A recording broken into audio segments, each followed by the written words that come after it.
be with you today. I hope that your week has been going well. We are winding down the week, and we hope that today is refreshing for you. To those that are joining us live on your lunch break, your lunch hour, thank you so much for taking the time to spend with us and for sharing this space with us. As you are probably either working through your lunch, if you're like me, or taking your needed lunch break and actually eating. But we are excited for today's fireside chat because I get to chat with one of my old mentees, Antonio Johri, who is also a board member with iRaise and has been doing amazing work at his school, NYU. We're going to hear lots of things about him. So stay with us until the end. We're going to learn some interesting, groundbreaking techniques about volunteering and something we don't hear enough, but we're going to learn that today in this fireside chat. So stick to the end. We want you to subscribe. So if you are watching us on uh, Facebook, if you're watching from either my page, Shanequa Moore, or from iRay's page, don't forget to like so you can follow and get updates about when we're going live. If you're watching on YouTube, subscribe to our channel. If you're not watching on YouTube, subscribe to our channel because we put out a lot of content that you might want to watch. And if you're watching on LinkedIn, don't forget to follow both my page, Shanequa Moore, and the agency's page, I Raise Girls and Boys. Share this message so we can continue amplifying all of these amazing topics that we discussed during these fireside chats. They are important and they are exactly what our communities are needing. So, without further ado, I'm going to stop going on and chit chatting. I want to bring Antonio on. I'm really excited to have him, aka Tony. So, Tony is in the house. Thank you for being with us, Tony. I know you're Hi, extremely Miss busy. Moore. How are you? A wonderful. Don't call me Miss Mornis. You make me feel like an old lady. So, Tony, I am so elated to be with you today and to pick your amazing brain. Tony is a creative, y'all, and you're going to hear all about that in just a few moments. But for those of you that don't know Antonio Jari, I am going to formally introduce him. And then anything I leave out of your bio, feel free to jump in and add it. Wonderful. So Antonio Jari is an education studies major at NYU. He loves running, making music, and biking around New York. He currently runs two nonprofits. One is called Bricks and Creative Logic, and the other is called the Increased College Access Program. Some other things about Tony is he's also a board member with I Raise Girls and Boys, where he does amazing work with just youth programs. He was a former teacher, instructor at I Raise. Also, my daughter's teacher, who she loved him very much and learned a lot through his courses. So that's about Tony. There's so much more, but Tony, feel free to jump in anything I left off. Yeah, no, that pretty much covers most everything. But another thing I truly love doing as of now is I'm in this transition stage of figuring out like where I want to study. So I'm studying education right now, and I really do love it. And obviously, like I just started the Increased College Access Program, which is all about education, this past September. But I don't know yet. So I might be going into music. Right now, I might declare my major as a music business major, so we'll see what happens. But it's all a journey, and it's been really, really fun to see how like my interests are, evolving and how it's changing. But it's really exciting every time, so it's been good. I love that. And I think that college is are the years that you get to really explore that passion and those interests. You get to not know what you want to do. You get to figure it out during those years and evolve and really get to learn yourself more. I'm wondering if just you can talk a little bit about your journey from Texas, which is where Tony is from. I don't know if that's originally where you're from, but I know that's what I've known you to be, where I've known you to be from. And just essentially that transition to New York Mhm. as a college student, what has it been like for you? What's been like the major challenges that you face? Because you did this in the middle of the pandemic. Right. Um, you transitioned in the pandemic. What was it like transitioning um, from high school to college in the middle of the pandemic? It was interesting. I feel like I mean, this is just it was a kind of a luck thing because I feel like my year was like significantly easier because they didn't require test scores and Right. everything was at home. So like I wouldn't have to go to school. I would just go from my desk to like my room and start writing my essays and stuff like that. So it was easier, but now I think it's gotten a lot harder because now people are doing this like hybrid learning. And then at the same time, college has become only harder to get into and more people are applying now. Mm-hmm. As of like now, and like since I'm on the admissions staff for NYU, like we just see the admissions numbers just rising. So this year it's risen by another 5%. Wow. So yeah, we're at an all-time high. So overall, um, I feel like the transition for me, it was a little harder because I was at home, but Mhm. overall the transition has been pretty good. I think you really have to want it when you want to transition to it from a really different place to a new place. So I feel like Yeah. that's really important. And as much as you want it, that's what you're going to get out of it. So that's how I see the transition. But it's been pretty good. It's been really nice being in the city.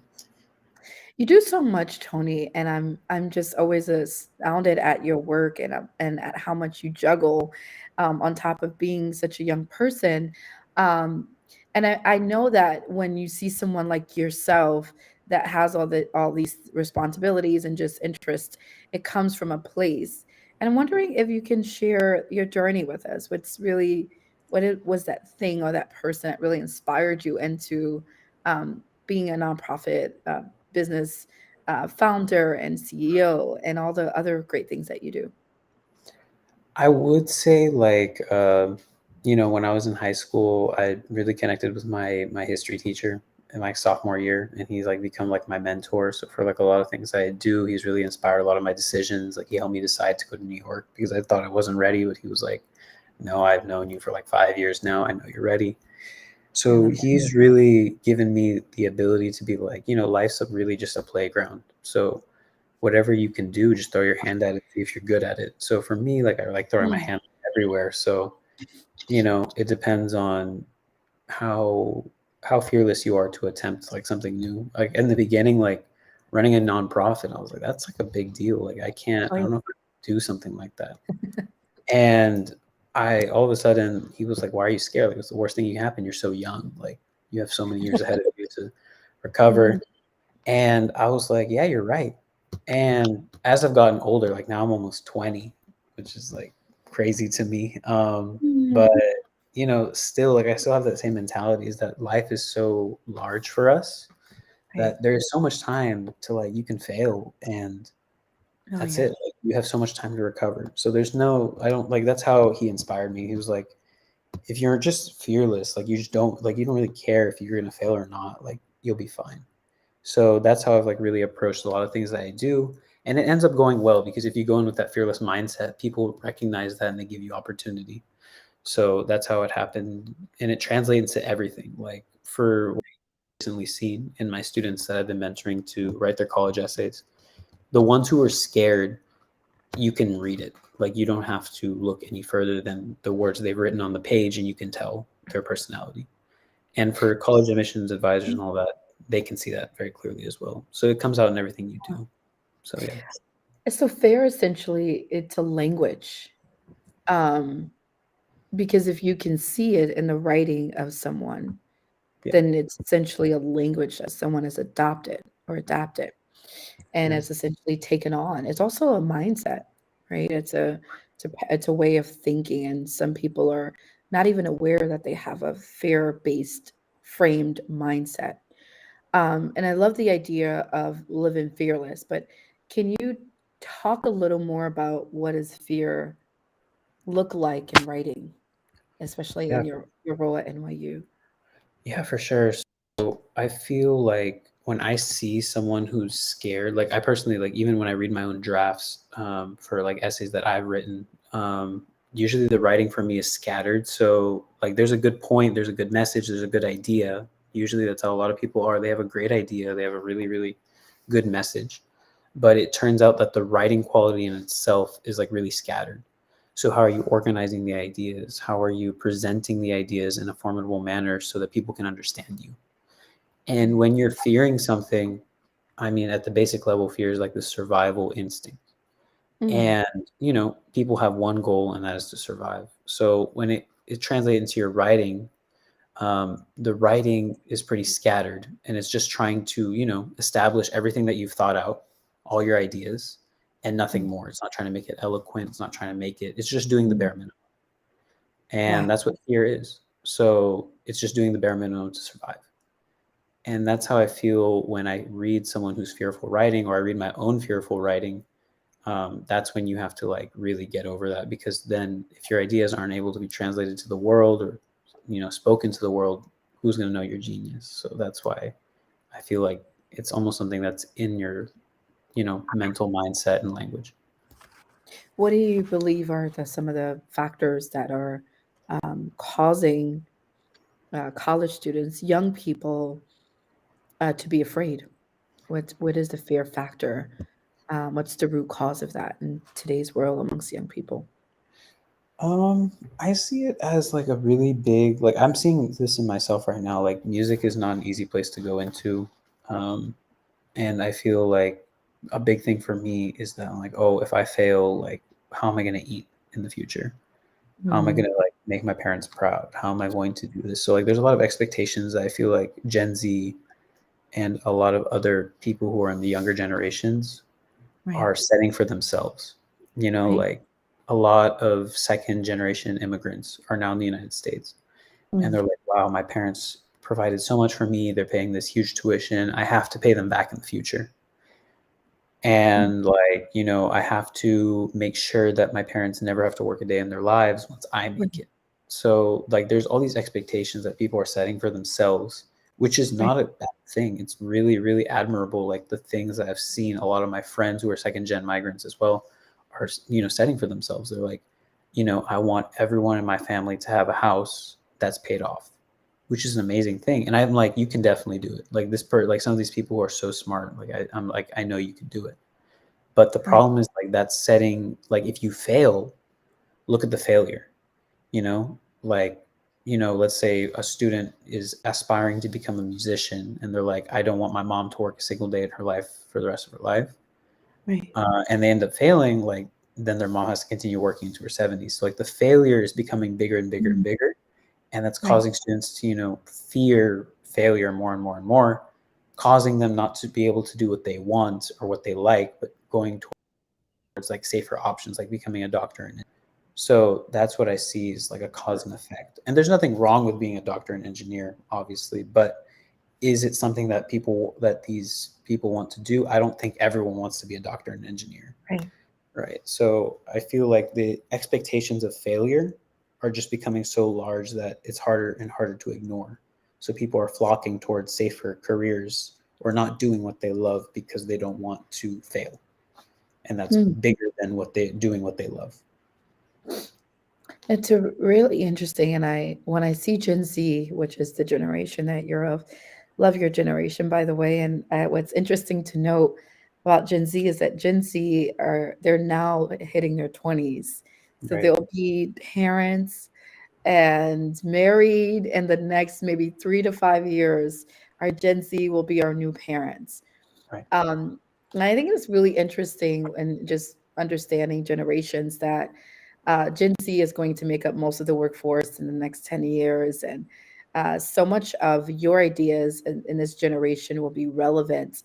Um, and if it would essentially be you all in leadership. And so, on the lines of not wanting to fail or just being afraid and as a result not pursuing what you love, I'm wondering, how do we break or shift the paradigm or shift that narrative so that young people, so that Gen Z and of course those that are under you, Alpha generation, um, can pursue what they love Mm. fearlessly. Right. Well, I mean, to be more fearless, like it's definitely, I feel like it's really taking advantage of your youth years, because I feel like the fear of expectations is something that, if you're trying to get your family out of poverty, that's something that's not going to go away. It's not something you can really get rid of. And I feel like that's something you can at least, the expectations that you're probably going to set on yourself, you can at least prepare for it. And that's Mm, kind of the mentality I want to go after, because I don't want to discourage people from like not setting those expectations for themselves, because it's not practical or realistic. Because I feel like in the end, in the back of your mind, that's going to be there. So what I've really advocated for is using service as a means of experimenting for kids to figure out what they like to do. Right. So, they develop that talent. And for volunteering, you're not really expecting anything in return. So, what I heard from, I think it was my mom who said this, she was like, if you're willing to do something for free, hours and hours a day, that's probably your passion, you know? And you're willing to put more hours into it, you're willing to love it. So, like, I feel like volunteering is that space where you go, where Gen Z should go right now, and just continue volunteering in different things that you're like, oh, I'm kind of interested in this, I'm kind of interested in that. Like, let's say you love music, let's say you love, writing. Teach a Mm. class of kids writing, see if you really like it. You're going to help kids who don't know how to spell learn to write. And if you Mhm. love every aspect of that and you do it all without pay, that's probably something that you're really good at, and it's probably something you should stick to. Maybe something you should study, and probably something you could become really successful at. So therefore, you find what you love, but you also can make a lot. You in the end, you can make a lot of money because you love it so much, and you'll be pretty good. And that's so important. And I feel like the only cost of doing that is that you have to start really young. But I mean, that's what youth is for, is just finding, like, doing things that you love, things that you find interesting. So I feel like it's a really nice natural progression for Gen Z, especially given the internet and virtual service today, making it like so easy. And I feel like that's a really good progression that a lot of kids should follow, and it will lead them to a lot, like, like a better path in their career and a better path towards happiness in general. So So the idea of volunteering, and I think it's so impactful, everything that you said, it's really reframing the way we see volunteering. And I think this is such a important topic that we need to really dig a lot deeper into at another time, but just in a little bit amount of time that we have left, I'm wondering if you can just speak a little more about what are the benefits of volunteering. What kind of skills do you gain? Um, what are the benefits in terms of workforce or at college or even graduate school? What does volunteering do for a Gen Z's child or Gen Z young person? Excuse me. I think volunteering teaches you to, like, do a lot of things on your own. So, like, a lot of independence and initiative, right? So, like, Shanequa, like, running IRA websites, there's marketing, there's budgeting, there's Mhm. grants, there's writing, there's interacting with people. So Mhm. I feel like service is such a good place for Gen Z to start finding, like, what their careers are going to be, because you get exposed to everything. Like, if you really take the service seriously and you're really trying to, let's say you find, like, you're really good at art and you start promoting art and teaching classes for it, in Mhm. order to become, like, in order to be taken seriously, you have to make a website. You have to, like, know a little bit of marketing. You have to know, like, SEOs and, like, website Mhm. promotion, and you have to know how to budget any grants that you receive. Mhm. So the benefits of service are endless. Like, you can think about, the business aspect. You can think about, like, the social aspect. You're interacting with all kinds of people of different ages and demographics all the time.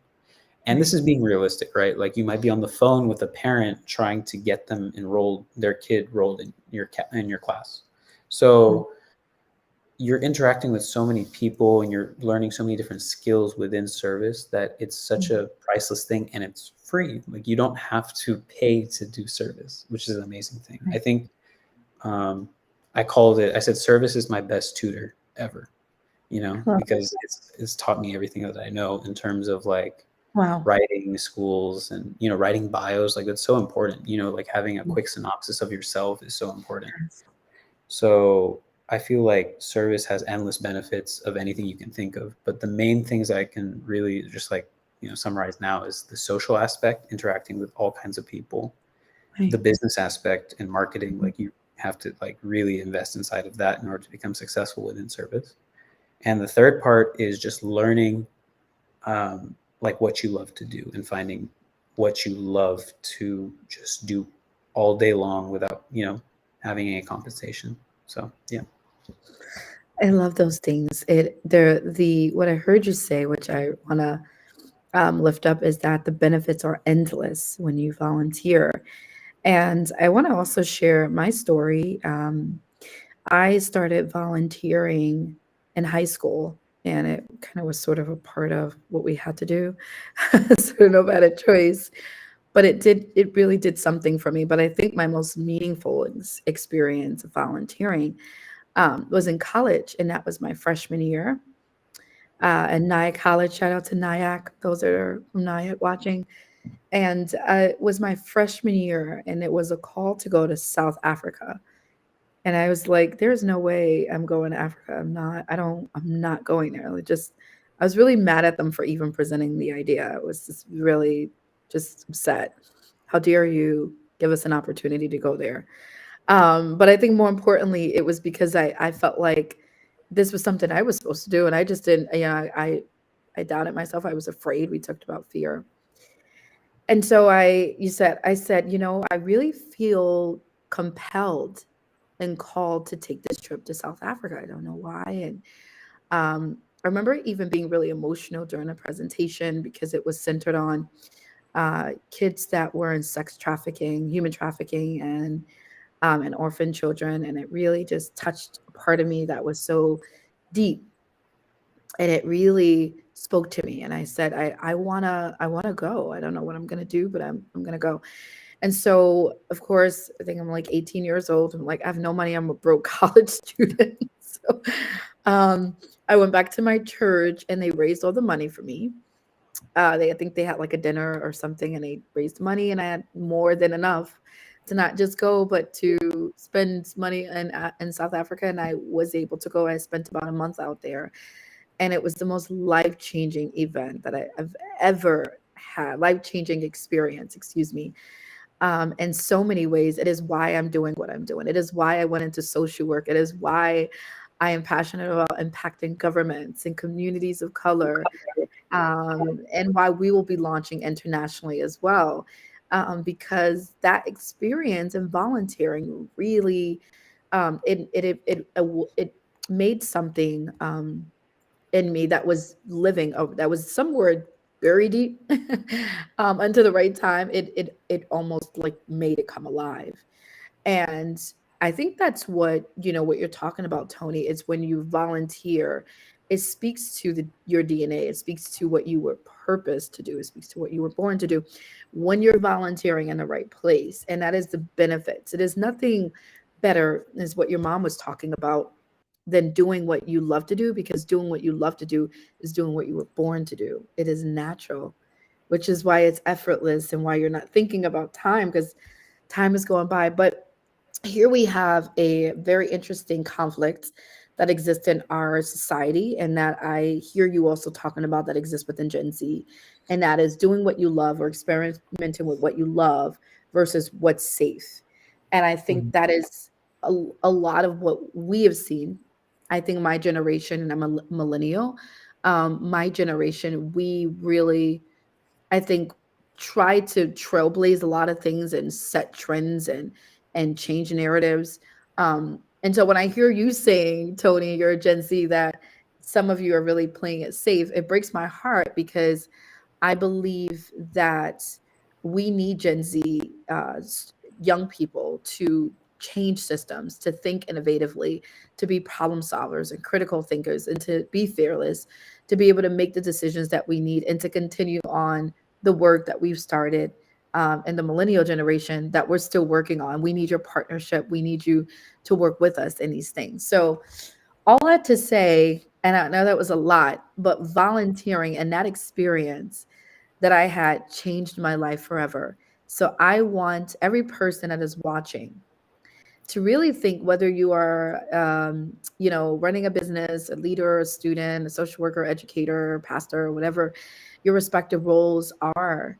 I want you to think about the power of volunteering and ways in which you could really leverage that, for yourself, and also for the ones that you're leading and that you're responsible for. And anything that you like to respond to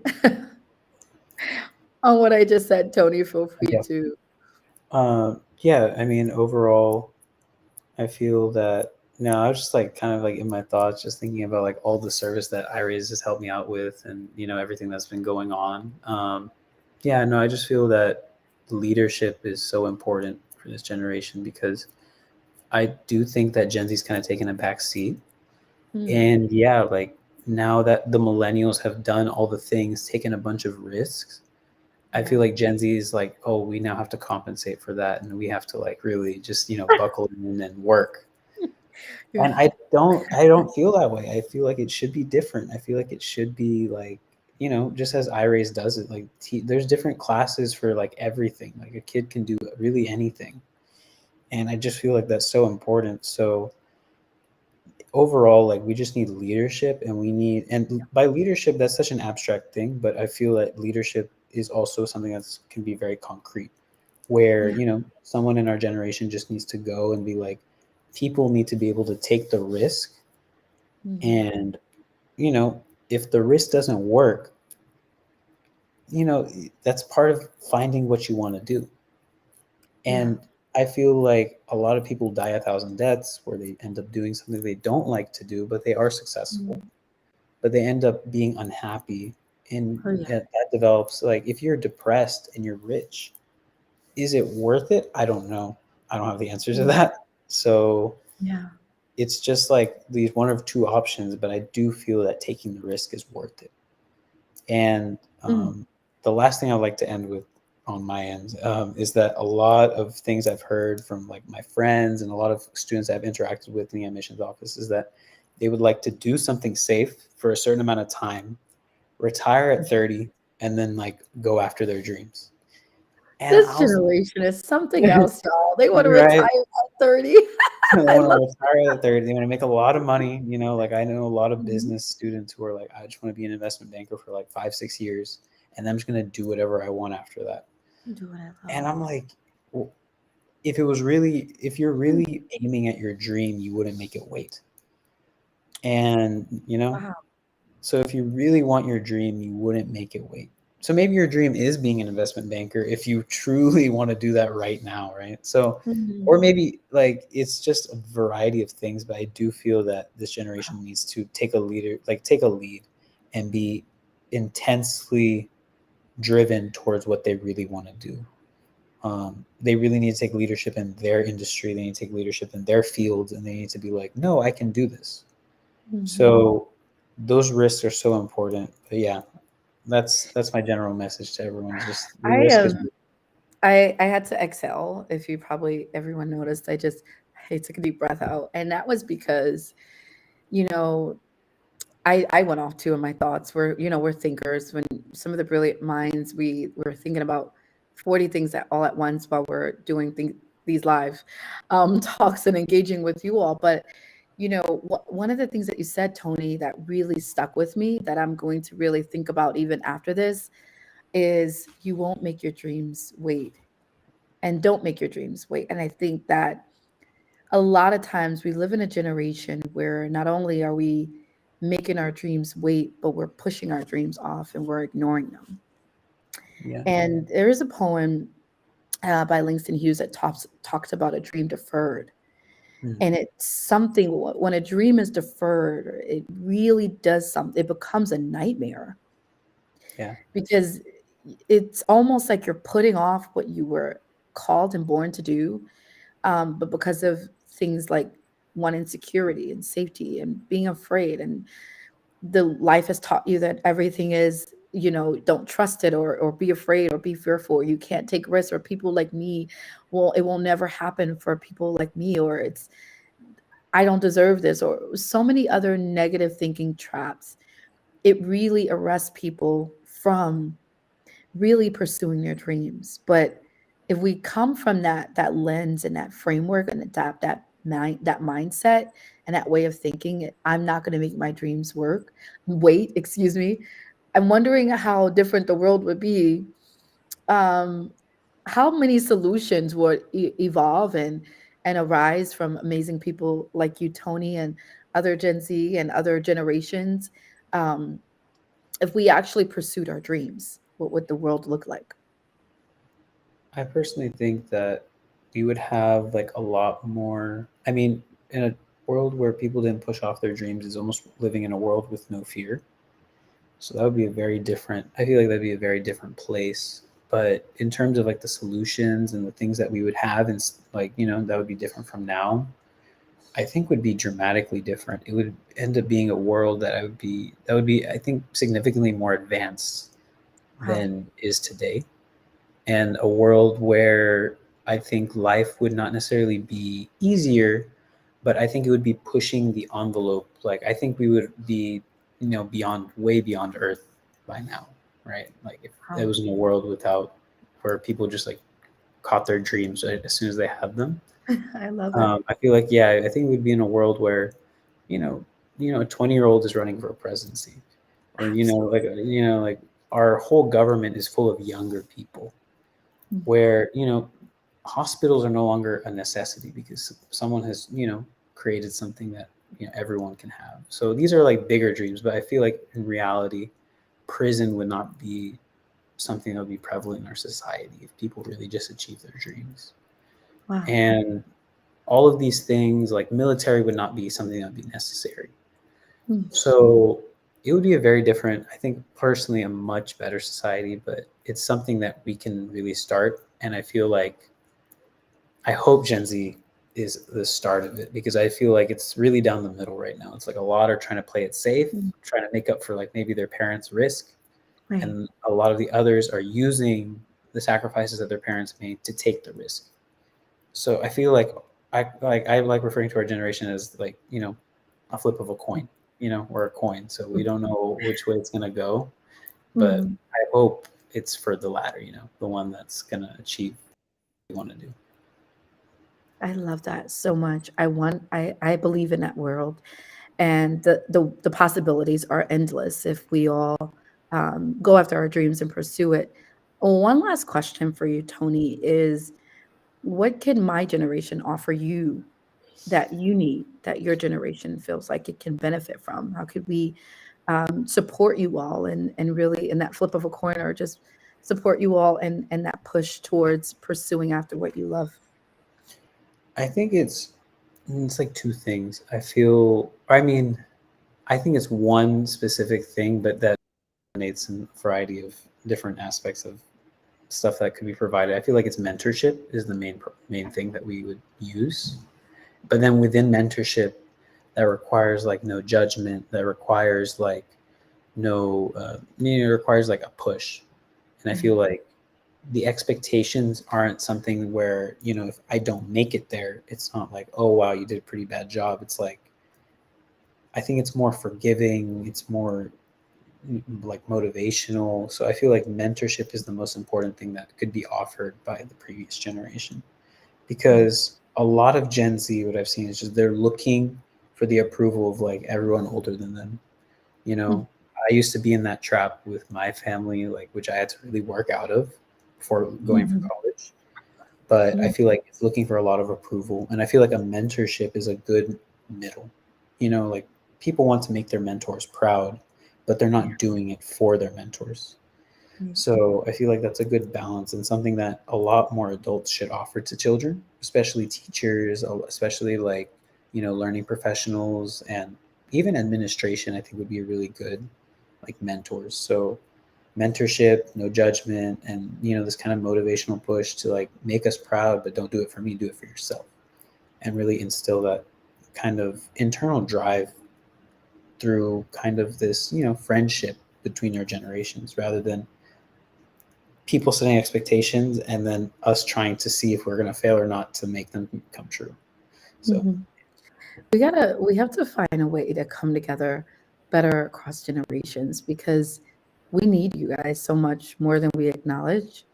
And what I'm hearing you saying is we that you need us too. yeah, of um, course.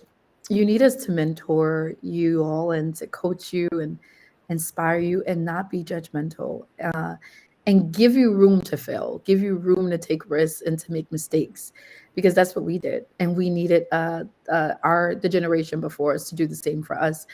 And I love this conversation. We got to keep it going. We got to talk more about this.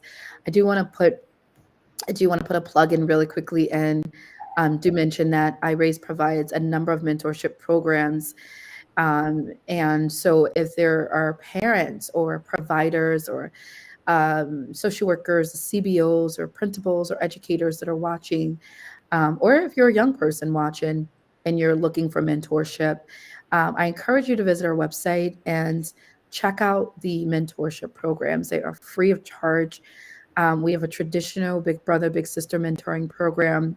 We have a career coaching program that is called Gen Z. And as students are coached in the career pathway they want to pursue. So if you're interested in entrepreneurship or finance or engineering or medicine or even mental health, you will receive a career coach. Um, we also have coaching for girls of color, targeting Black girls, and that's for middle school students. So, middle and high school students, you can receive a coach, and that's a 6-month program. And then yours truly teaches the executive coaching, which is launching next week for teens that are interested in expanding their business and making money, because we know this generation wants to make money too. So finding investors and negotiating and learning how to develop contracts and negotiate contracts. I'll be teaching some teens that. So we offer a number of mentorship programs to the Gen Z generation and the Alpha generation. We want you to take advantage of that. And Tony also has a nonprofit that I'd love for you to end with and talk a little bit about the career access that you provide to students. Yeah, so we're doing, in collaboration with the Gen Z Project, we're doing the Increased College Access Program. Our website is icap.space. Right now, we're enrolling for the new year, and we help students out with everything from in the college admissions process. If you want to go towards the college, uh, the college method of getting a career and towards that kind of path. Overall, like this semester has been really good. We had a lot of good applicants, and right now we're waiting on acceptances. Those will come out till April. But a lot of the students we had this semester did not speak English. Some of them were just immigrants from Ukraine. Some of them were immigrants from Mexico. Some of them were migrants from other countries all over the world. But it was really good. We learned a lot, and writing the essays were especially good because I feel like these kids, especially in international school systems that are not, the best countries, only take exams in typically every subject, just exams. So multiple choice in math and science, and then maybe some stuff in English and, history. So writing an essay about themselves is completely out of their wheelhouse. And I feel like it was a really good experience. It was almost therapeutic because some of them had gone through a lot of trauma. Some of them had seen a lot of stuff. If they were, crossing, one of them, our students had crossed the border in Texas. And, she saw a lot of things on her way all the way up to New York. Another student had just fled Ukraine. So he had seen a lot of things before he had left. And I feel like the essay, especially like just looking at it, people are like, it's just a college essay, but I feel like it's more than that because it's an experience. And, using that as a means of reflecting and thinking about a lot of the events they had gone through were really compelling. And it wasn't for the, it wasn't for the reason of getting into a school. Right. In reality, like it was kind of this reflection of like what they, and it was very honest. Mm. And I feel like that is what makes the best college application. It's just like this like sense of honesty. And it wasn't in a sense trying to get pity out of their stories or any of that. It was like really empowering. Like they were like, now I want to become a diplomat because I want to promote peace. Another one wanted to become a government official to help with stuff on the border. So, they're trying to go after like they're trying to use their experiences and try to like fix those things in the world with their future and their college education. So I'm just glad like that. It was a really good semester. I really loved helping out these kids. So we're enrolling for the next semester, trying to find some juniors, and we're gonna do the full process with them.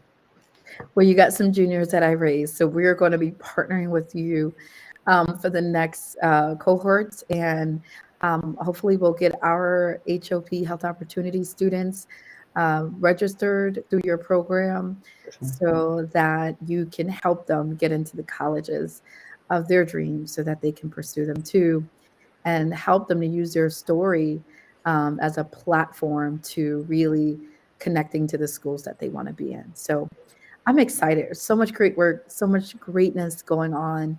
Tony, you are such a trendsetter. You are you can't be boxed because you create them, and I appreciate all that you do. And it's been such an honor and privilege to share this space with you. We went over 10 minutes, but there was just so much to cover. We couldn't just stop the conversation like that. We had to end it softly. It had to be a soft landing. So thank you, Tony, for your time and for all that you do. I want to encourage you to keep on being that trendsetter to your generation and to the generations behind you, because they have such an example to look up to. Thanks, Tony. Thank you so much, Ms. Moore. Thank you. Absolutely. And thank you all for listening and for tuning in and for watching our fireside chat today. If you like this message, if you enjoyed listening to the content, we do want you to give us a thumbs up or a heart, and comment and tell us your thoughts. We want to acknowledge it. We appreciate each and every one of you. We thank you all for your continued support of our work. Stay tuned tomorrow. Tomorrow, everyone say tomorrow, Friday, June 13th will be our Dr. Martin Luther King special, for our podcast release, episode 6, where world-renowned chess player Orrin Hudson will be talking to us more about dreams. And that will be an MLK special. We'll be running it throughout the weekend. So we want to make sure you download the episode. We might have some goodies for the first 10 that download the episode tomorrow. It's available on Apple Podcasts, Spotify, iHeartRadio, and Podbean. So it'll be released tomorrow morning at 7 a.m. Eastern Time. Make sure you download that Dr. Martin Luther King special episode. Thank you all so much. We appreciate you all. We won't see you again until next week. So we're wishing all of you a very long, safe Dr. Martin Luther King weekend. This weekend, I encourage you to think about a dream that you had, that you put away. And I want you to just look at that dream, and I want you to imagine what it would look like for you to actually pursue it. That is my homework for you all. We'll be back next week. Again, thank you all. We appreciate you. We love you all so much. Thank you for supporting our content. Until next time, we'll see you next week.